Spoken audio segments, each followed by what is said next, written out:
Dans le domaine de l'entrepreneur, vous pouvez rattraper le monde. On va agir dans les 7 sphères. Pourquoi? On va faire ceci ou cela. Le monde est en avance sur vous dans les choses de la gestion. Si vous suivez leur voie là, et ils vont vous dominer. Quand nous décidons de faire un certain nombre de choses sans Jésus, parce que nous sommes devenus une génération de gens qui croient, des gens qui proclament, des gens qui jeûnent, des gens qui prient.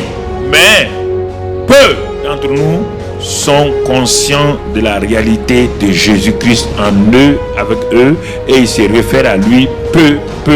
Nous avons rassemblé des principes, des techniques et des clés en dehors de la personne de Jésus. La clé pour faire ça, les principes pour réussir ici. Voici les étapes du succès. Et nous avons brodé un ensemble de doctrines autour de nos principes, de nos lois, de nos clés. Et Jésus n'est pas là. Comme l'église de Laodicée, ils ont fait des exploits. Ils ont dit nous sommes riches, mais sans Jésus. Ils ont utilisé les techniques de la prospérité. Nous sommes devenus riches. Dieu dit c'est bien. Ils disent que nous avons ceci ou cela. Dieu dit c'est bien. Mais moi quand je vous regarde, vous êtes pauvres, vous êtes nus, vous êtes aveugles. Quoi? Jésus est à la porte. Il n'est même pas au milieu de vous. Il est en train de frapper à la porte. Il dit laissez-moi en tout ce que vous avez là. Regardez la frustration que vous avez. Regardez les déceptions que vous avez. Regardez les tourments que vous avez. Regardez les découragements que vous avez. Regardez les désespoirs que vous avez. Malgré ces soi-disant semblants de prospérité, d'argent et tout. Je me tiens à la porte. Je suis la porte. Je me tiens à la porte de votre vie. Je vais entrer moi-même. Et quand vous me laisserez entrer, vous allez voir l'or que je vais mettre dans votre vie. Et vous allez voir que la foi va vous apporter des choses dans la paix, dans la tranquillité et dans la transparence. Mais si vous ne faites pas cela, regardez l'église de Philadelphie, elle est faible. Mais regardez, ils ont mis l'accent sur moi. Ils ont cru en moi. Et toi, à cause de ça, malgré leur faiblesse, personne ne peut les vaincre. Alors, bien aimés frères et sœurs, c'est important que nous comprenions ça. Là, ça c'est la catégorie des gens qui travaillent, qui sont des croyants qui travaillent sans Jésus. Ouais, ils ont appris beaucoup de techniques. Ils ont appris l'entrepreneuriat. Ils ont appris beaucoup comment valoriser ça. Ils ont une entreprise de pêche. Et les voilà dans un échec total, dans une frustration totale. En un clin d'œil, ils sont tombés en faillite. Malgré toutes les techniques de pêche qu'ils ont entreprises et le management, malgré tout ce qu'ils ont appris, voilà, sans ressources. Pourquoi? Ils sont appuyés sur leur connaissance technologique. Ça, c'est les travailleurs qui aujourd'hui, ils sont devenus des chrétiens. Ils apprennent aux gens toutes les techniques managériales. Tout. Pas de Jésus dans leur enseignement. Et ça se multiplie dans l'église de Christ. Est-ce que les gens dans l'Ancien Testament ou dans le Nouveau Testament ont eu ces choses-là? Est-ce que les Isaac ont eu besoin de ça? Est-ce que les Joseph ont eu besoin de ça pour diriger l'Égypte? Est-ce que ces gens ont eu besoin de tout cela? Pourquoi après, malgré tous ces formation de commerce international, formation de gestion des entreprises, formation d'économètre, formation d'économiste financier. Pourquoi j'ai mis tout ça de côté? Mon ami, mon frère, mes étudiants sont là. Ils ont enseigné ici à l'UIT en marketing. Ils sont devenus des directeurs d'entreprise. Mes étudiants sont là, enseignés à l'ENAM. Ils sont devenus ministres du budget. Ils sont là. C'est ça là, j'ai enseigné l'entrepreneuriat avant vous. Mais pourquoi je me suis retiré? Parce que je sais que lorsque je veux connaître Jésus, je vais le mettre au milieu. Je n'échouerai jamais. Mon succès dépend de la connaissance, de la connexion que j'ai avec Jésus. Ma soeur, depuis ces jours-là, je n'ai plus enseigné ça. J'ai enseigné à l'université, j'ai enseigné à l'ENAM. Alors mon frère, tu peux me dire que toi tu enseignes mieux que moi. Chose là, tu ne connais pas. Alors mon frère, si j'ai laissé ça, pas te laisser, te dire, ne mets pas l'accent, c'est pas la priorité. La priorité pour un chrétien, c'est Jésus-Christ, le roi des rois. C'est lui d'abord. Mets-toi à lui, mon frère, ma soeur. Ce que je te dis aujourd'hui, ce que je te dis là, c'est la foi là, qui est à Jésus. Et tu comprends? Donc Pierre, voilà les managers, voilà les PDG des affaires de pêche. Ils prospèrent. Pourquoi ils vont laisser une affaire prospère en pleine prospérité? Pourquoi ils vont, au moment où ils ont fait la meilleure des pêches, ils vont laisser pour aller apprendre autre chose? Je n'ai pas de laisser. Tout le monde peut être pasteur. Si tu es dans des affaires, si tu veux ouvrir une banque, tu veux ouvrir une caisse populaire, ouvrir tout cela, connecte-toi d'abord à celui qui a la source de tout. Et utilise maintenant les techniques de management, de l'entrepreneuriat comme des instruments simples. Mais premièrement, mets l'accent sur Jésus-Christ. Un jour, tu vas voir la défaite. Autour de toi, tu ne pourras pas contrôler les gens. Ceux qui vont voler ton argent. Il n'y a pas de technique de management. Ils vont te ruiner d'un seul coup. Les escrocs vont te ruiner. Donc, tu comprends ça? Donc, Pierre est là, malgré toute la technologie, malgré toutes les techniques, tout cela, écoutez-moi, tous ces navires-là, toute une nuit, aucun n'a attrapé un seul poisson, malgré toutes les techniques. Toutes les techniques. Tout le monde était découragé. Parce que, mon frère, ma soeur, les choses ne sont pas sous ton contrôle. J'étais au bord de l'eau, découragé et fatigué, posant la question, qu'est-ce qu'on va faire? Des solutions? Et c'est en ce moment que l'homme là entre en scène. Le voilà, il vient. Si on le regarde naturellement, ce n'est qu'un menuisier. Qu'est-ce qu'un menuisier vient faire donc sur le bord du lac dans la pêche? Non, il n'est pas qualifié pour ça. Ce n'est qu'un menuisier. Mais il ne vient pas avec ses techniques.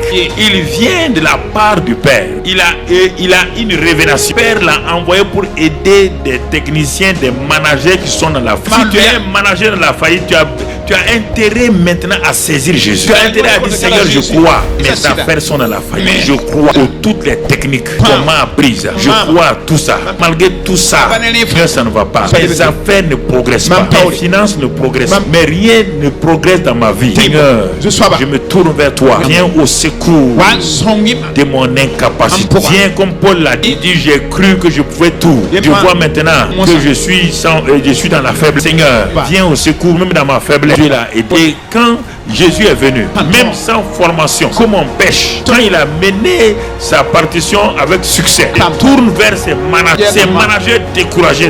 Il leur dit, ce n'est pas une question de technique. Écoutez-moi, jeunes gens, ce n'est pas une affaire de technique. Ce n'est pas des techniques, c'est ça qui vous ruine et qui vous détruit votre vie. C'est parce que vous n'êtes pas connecté à Jésus. Vous êtes connecté à des techniques. Vous voulez entreprendre des choses par des techniques. Il n'y a pas une seule technique infaillible sur la terre. Elle n'existe nulle part, dans aucun pays. Alors, Jésus leur dit, je sais, vous êtes des bons techniciens. Je vais vous montrer que quand moi je suis là, regardez, suivez ma parole.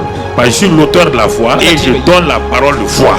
Maintenant on va commencer à comprendre. Je suis l'auteur de la foi, mais je donne la parole de foi.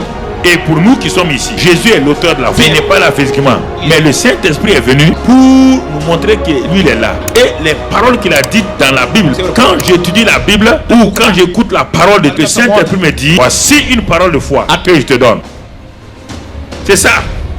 Physiquement, Jésus était là. Il va leur donner une parole de foi. Avancez en pleine eau et jetez vos filets. Mais ils ont dit dans la technique de pêche. Ça ne marche pas. La technique de pêche. À l'école de pêche, on n'a jamais étudié ces choses-là. Le problème, c'est pourquoi les entreprises sont dans la faillite. Pourquoi les chrétiens entreprennent des choses. À ta cinquième affaire, ça marche. Ça va être troisième affaire que tu as prise en marche. Tu écoutes les gens, il y a un marché là-bas. Les affaires à faire là, tu es en train de courir. Qu'est-ce que Jésus a dit? Qu'est-ce que Jésus t'a dit? Qu'est-ce que Jésus t'a dit? Jésus s'occupe de ça. Oui, il s'occupe de ça. S'occupe de ça. Mon frère, ma soeur, t'occupe. Il a dit à l'âge de 12 ans, oh, je suis un homme d'affaires. Je m'occupe des affaires de mon père.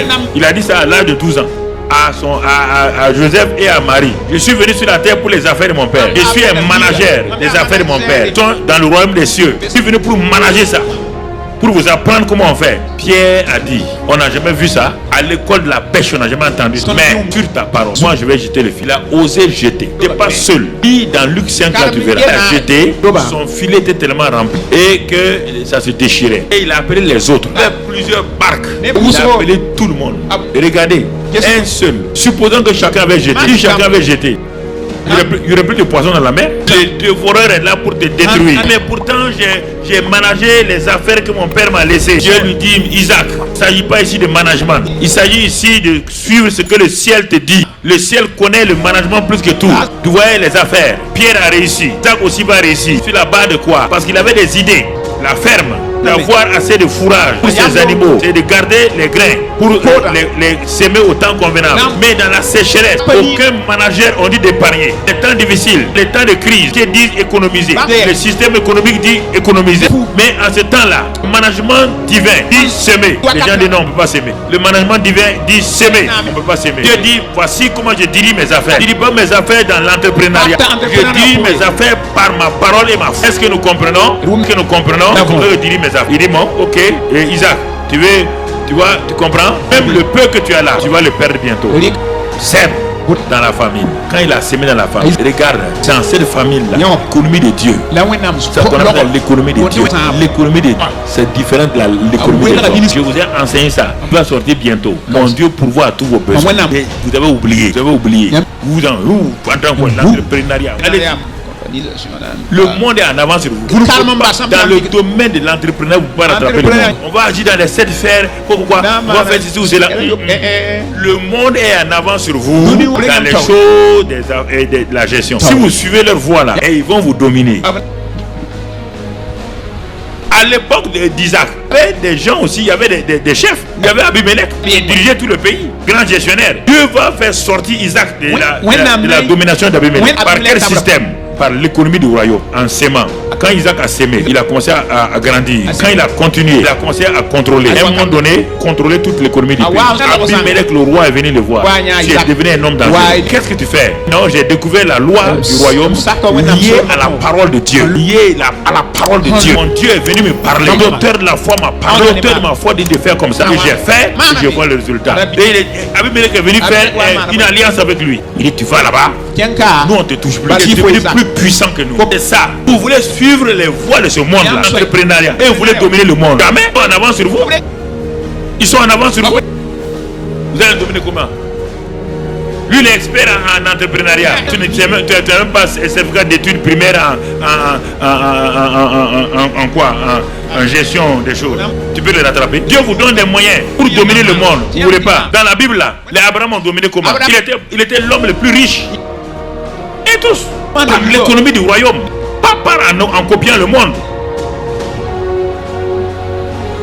Dieu a montré ça à Salomon.